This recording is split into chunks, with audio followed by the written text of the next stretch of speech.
से व्यक्ति शिवम की, जो अपनी। आप सुन रहे हैं कुकू एफएम पर सुमित कुमार प्रजापति की लिखी कहानी प्रतिशोध, और मैं हूँ आरजे सलोनी।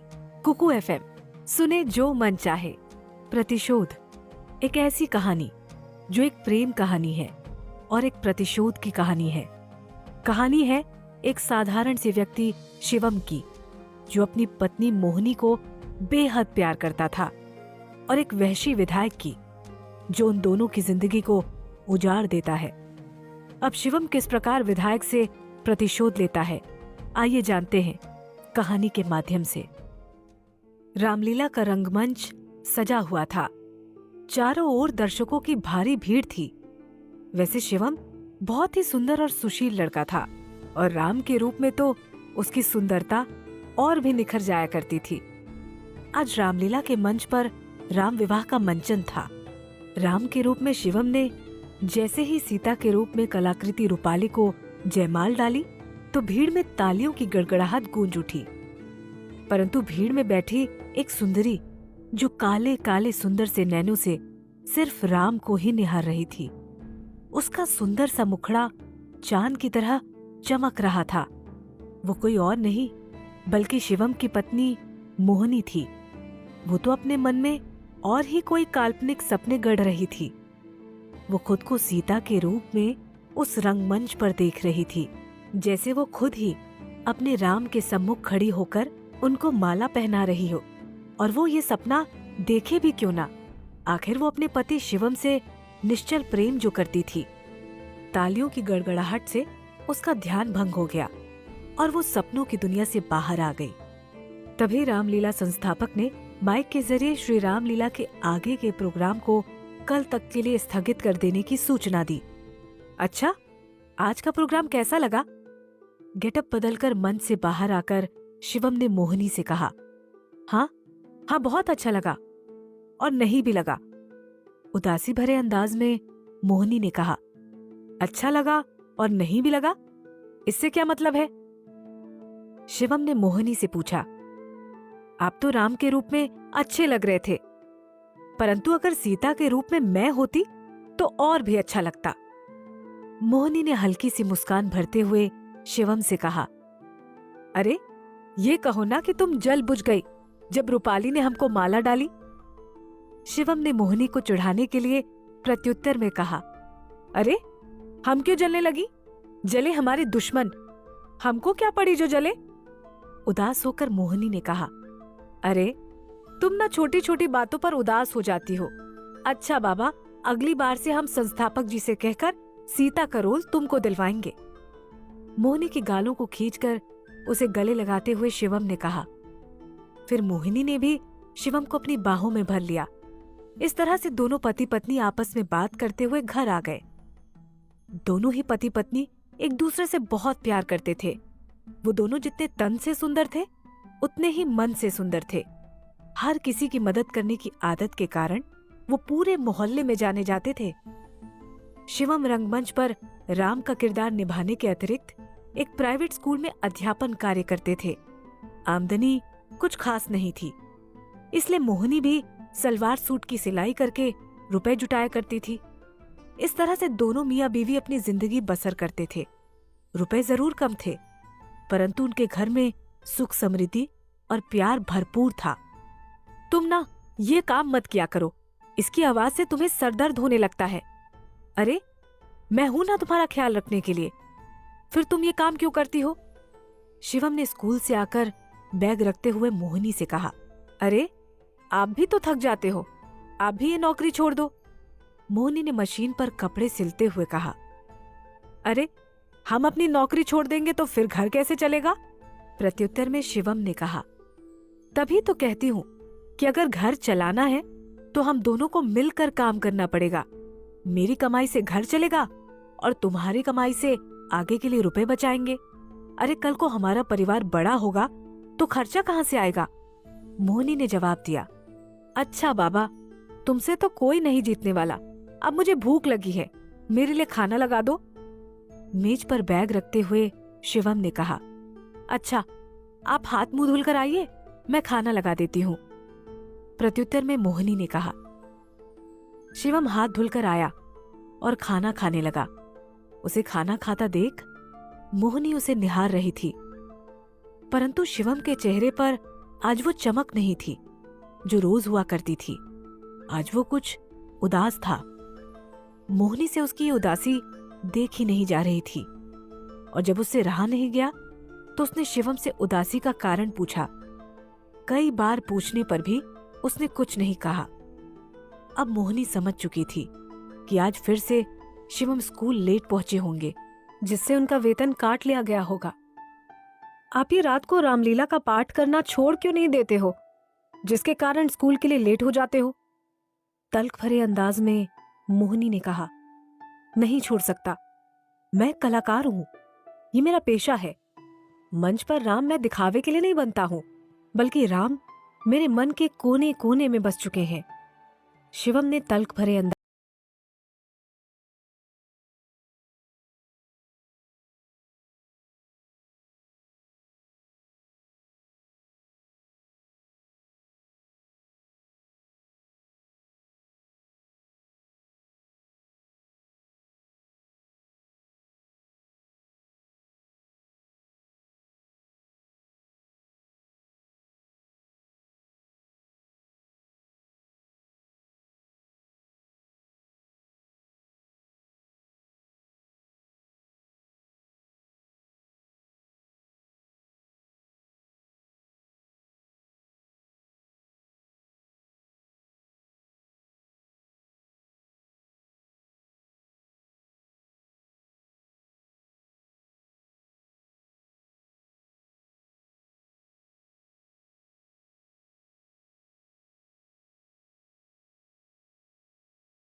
तो स्कूल की छुट्टी भी हो चुकी थी।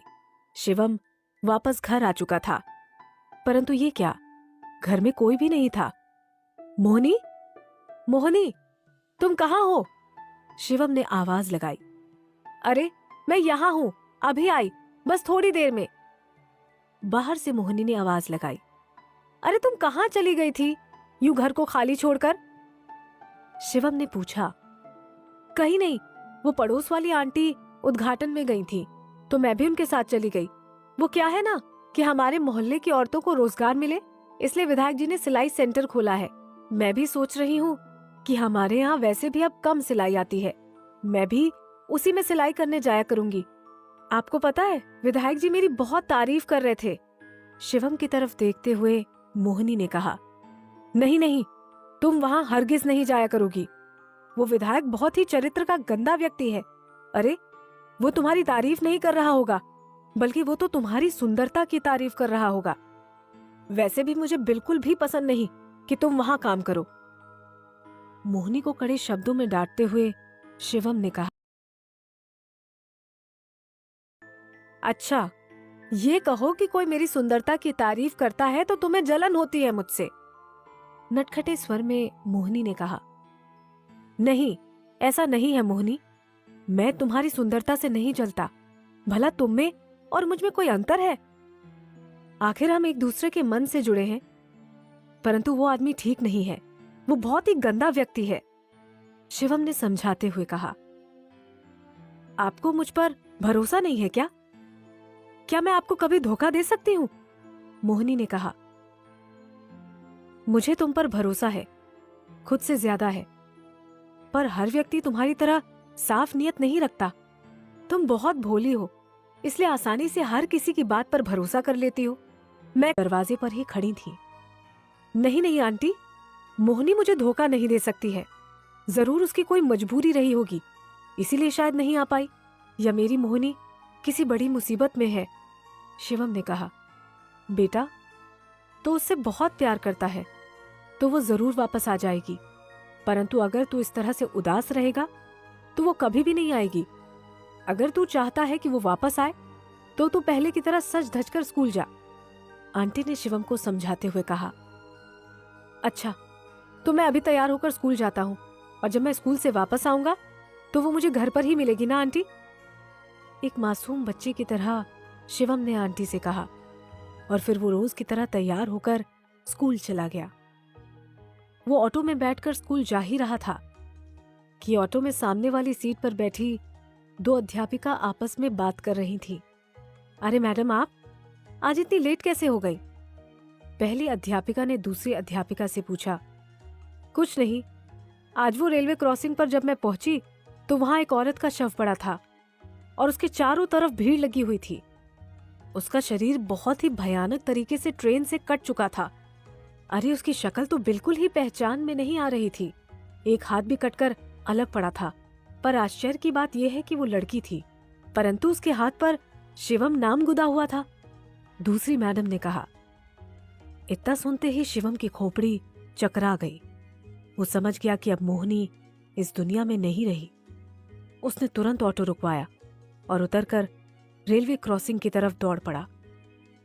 वहां भीड़ को चीरते हुए जब उसने उस शव को देखा तो वो सारी चीजें मिल गईं जो मोहिनी के पास थी। वो उसी साड़ी में थी जो उसने उस वक्त पहनी थी। वो आज बिलख बिलख कर रोने लगा। कभी कभी तो मांस के लोथड़ों को अपने सीने से लगा लेता और याद करता कि कभी उसे अपनी बाहों में भर लिया करता था, परंतु आज उसका शव भी ऐसी स्थिति में था कि वो उसे उठाकर अपनी बाहों में भी ना भर सके। पुलिस भी आ चुकी थी। पुलिस ने उसे उठाकर एक तरफ बिठा दिया और लाश को पोस्टमार्टम के लिए भेज दिया। कैद करने अब आ गए हो तो बोलो कितना रुपया चाहिए अपना मुंह बंद रखने के लिए? विधायक ने शिवम की तरफ देखते हुए कहा। मुझे रुपयों का लालच नहीं है। मैं उन सबको सजा दिलाऊंगा जो मेरी पत्नी की हत्या में शामिल थे। शिवम ने सख्त लहजे से ऊंची आवाज में कहा। ये अपना वॉल्यूम डाउन कर। ये तेरा रामलीला का मंच नहीं है, समझा? और ना ही तू कोई पुरुषोत्तम राम है। कड़क लहजे में चिल्लाते हुए विधायक समर सिंह ने कहा।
किरदार को निभा रहा है। अब उसे इतना ज्ञान कहाँ जितना आपको है। सही कहा भैया, मैं बिल्कुल भी इस किरदार को नहीं निभा पा रहा हूं। मैं तो सच में भैया आपका हनुमान ही अच्छा लगता हूं। विवेक ने शिवम से कहा। अब तुम लोग चिंता मत करो, अब मैं आ गया। अब राम का किरदार मैं निभाऊंगा, शिवम ने कहा। सच में भैया, आज राम का पाठ आप करोगे? अरे तब तो मजा ही आ जाएगा, सुनील ने खुश होते हुए शिवम से कहा। हाँ हाँ, अगर मैं आज राम नहीं बना तो दुराचारी रावण तो आज जिंदा ही रह जाएगा, शिवम ने कहा। आज उसकी इस तरह की बातें सुनकर सभी अचंभित थे, क्योंकि अक्सर जब कभी भी वो मजाक किया करता था तो खिलखिला उठता था, परंतु आज खामोश था। कोई भी नहीं समझ पा रहा था कि वो मजाक कर रहा था या और ही कुछ था उसके दिमाग में। विवेक ने बीच में बात काटते हुए कहा, पता है भैया, आज हमारे रामलीला मंच पर विधायक जी आ रहे हैं। आज हमको अपने अपने किरदार और भी अच्छे ढंग से करने होंगे, बस विधायक जी खुश हो जाएं। आज का मंचन ऐसा होगा कि सारे शहर में सिर्फ इसी की चर्चा होगी। आज के रावण के विनाश की कहानी सारी दुनिया देखेगी, आज शिवम ने अंतर्मन से कड़े कड़े शब्दों में कहा। तभी संस्थापक ने नेताजी के आने की सूचना दी। अब सभी कलाकार तैयार हो चुके थे, मंच भी सज चुका था। एक ऊंचे से मंच पर रावण विराजमान था, तो दूसरी तरफ रामदल की झांकी थी, जिसमें शिवम, राम, सुनील, लक्ष्मण, विवेक हनुमान के किरदार में थे। रामलीला संस्थापक ने विधायक का माल्यार्पण कर उनका स्वागत किया और उनसे सुंदर सुंदर उन झांकियों की आरती करने का निवेदन किया। विधायक समर सिंह अपनी कुर्सी से उठकर आरती करने के लिए उनके पास पहुंच गया। आरती करते समय वो मंद मंद मुस्कुरा रहा था। उसकी मुस्कुराहट को देखकर शिवम की आंखों में मोहिनी का हंसता हुआ चेहरा नजर आने लगा और एक ही पल में उसके सामने उसके विकृत मांस के टुकड़े नजर आने लगे। वैसे ही उसने अपनी आंखों को बंद कर लिया। जब उसने पुनः अपनी आंखों को खोला तो क्रोध के कारण उसकी आंखें लाल पड़ चुकी थीं। आज समर सिंह को देखकर उसके मन की ज्वाला भड़क उठी। उसने अपनी कमर की बर्छी से चाकू निकालकर समर सिंह की गर्दन को पकड़कर एक ही बार में चाकू से उसके पेट पर अनगिनत घाव कर डाले और क्रोधित स्वर में कहा, जब मेरे प्रभु राम ने उस रावण के पूरे कुल का नाश कर दिया था, जिसने सीता मां पर बुरी दृष्टि डाली थी, फिर मैं तुझ जैसे रावण को कैसे छोड़ देता, जिसने मेरी सीता का अपहरण किया, उसकी आबरू लूटी, उसकी आत्मा तक को मार डाला।